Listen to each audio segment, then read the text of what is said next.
The job market right now is really difficult. If you're applying to jobs, this one mistake is wasting hours of your time, and it all has to do with ghost jobs.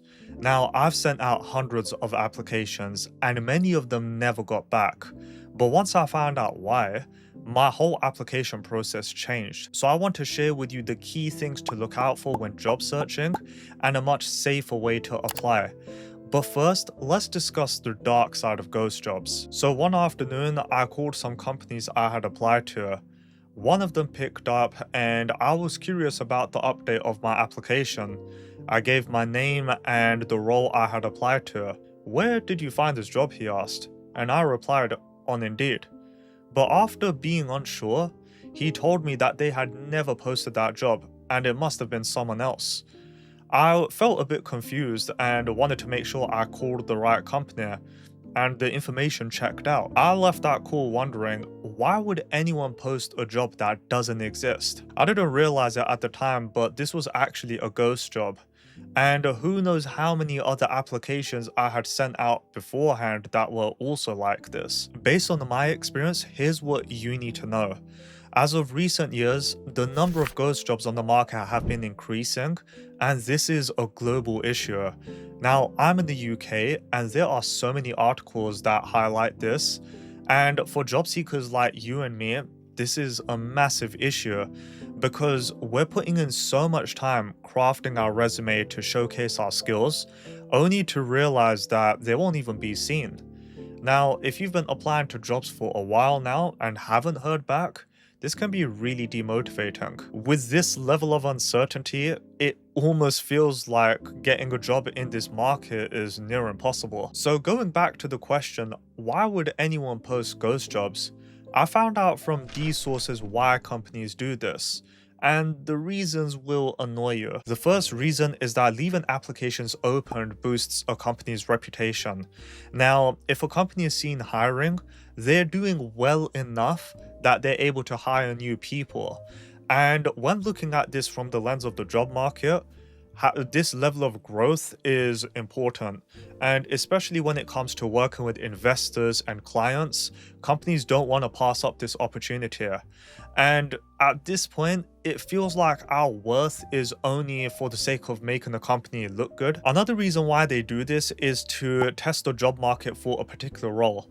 Now, for example, if a company decides to open up a role for a junior data analyst, anyone who applies to that, they will keep their details in a database for future use in case they do actually decide to open up for that particular position. Now, this might sound great and all because you're given the illusion that you have a good chance of being selected, but realistically, your application will be buried under so many other successful candidates, ones that have a lot more experience than you. And you see this so often on LinkedIn where there are more than 100 applicants literally days after the job has been posted. The last reason sucks, and is that companies often forget to close the job listing even after it has been filled. Now, there are job boards out there that repost companies' listings, for example, LinkedIn, Indeed, Glassdoor, and so many other ones.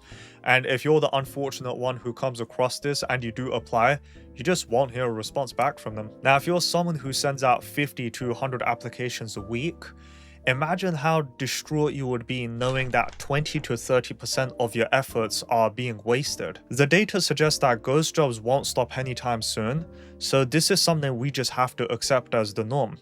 But how do we avoid them? Well, after applying to hundreds of jobs and digging a little bit deeper, I found there to be 5 red flags. If a job has any one of these, scrap it and move on to the next one. The first red flag is that a company doesn't exist. And I know that this is so stupidly obvious and that you wouldn't even apply to such a job, but they can be pretty sketchy sometimes. In my earlier LinkedIn days, I was approached on my messages by someone who said that I was a good fit for a role that they had. And seeing as I was looking for a job, of course I was interested.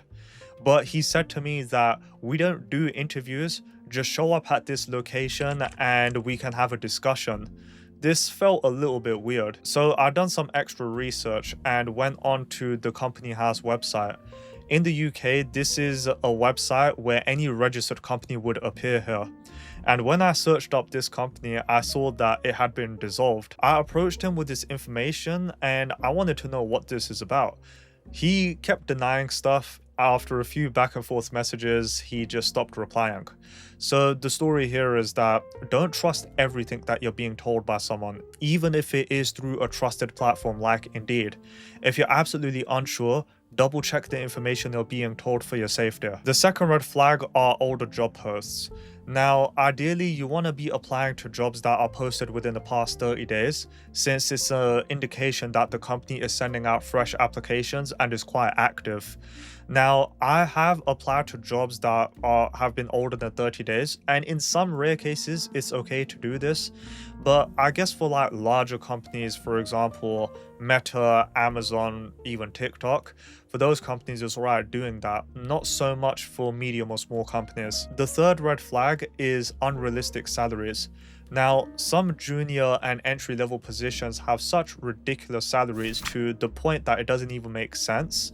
If you do come across it, just don't bother. As you've heard before, if it's too good to be true, it usually is. And any companies that do this, just keep a note of them and look at their other job listings as well. The fourth red flag is a lack of information. Now, during your job search, chances are you will come across jobs that lack a lot of information when it comes to their job descriptions. Now, for example, take a look at this full job description for this role here.